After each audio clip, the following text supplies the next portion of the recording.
Bonjour Daniel, j'ai décidé de te créer un petit tutoriel pour faciliter ton apprentissage.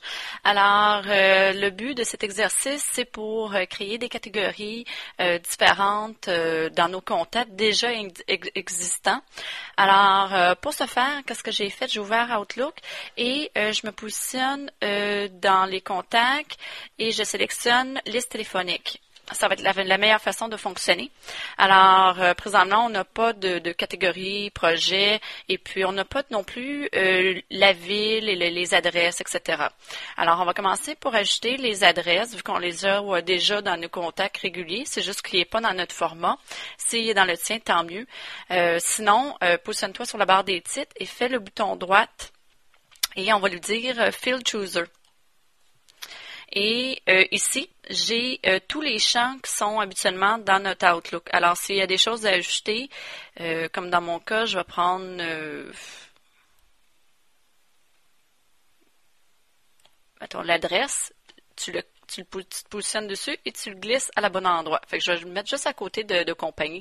On voit l'adresse est là avec mes champs d'adresse. Par contre, il nous manque encore là, nos projets.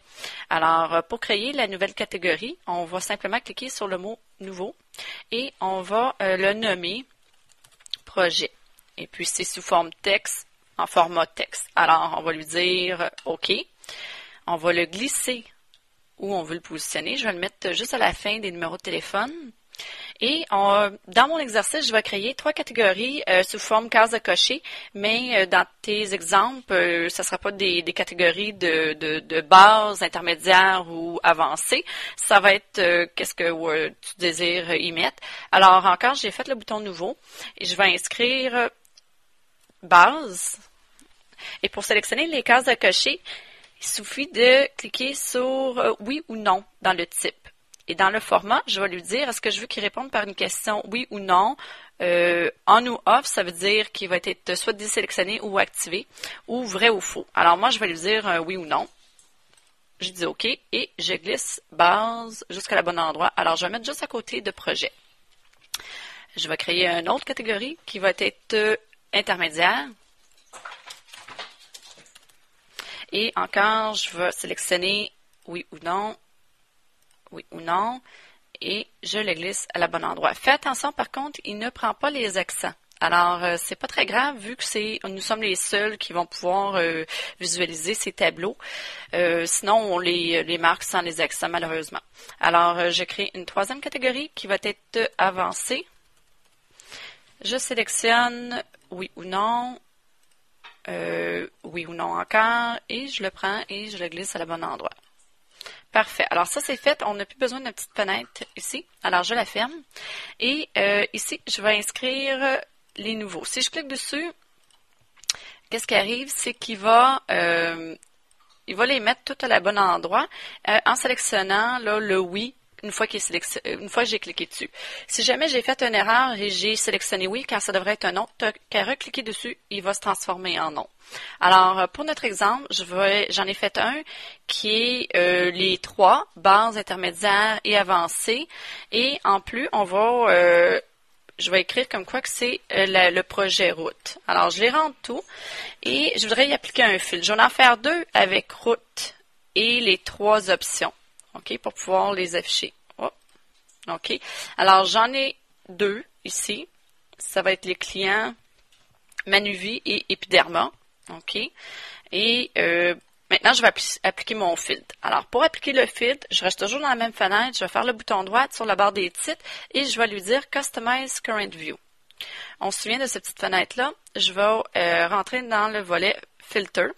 On va aller dans les options avancées.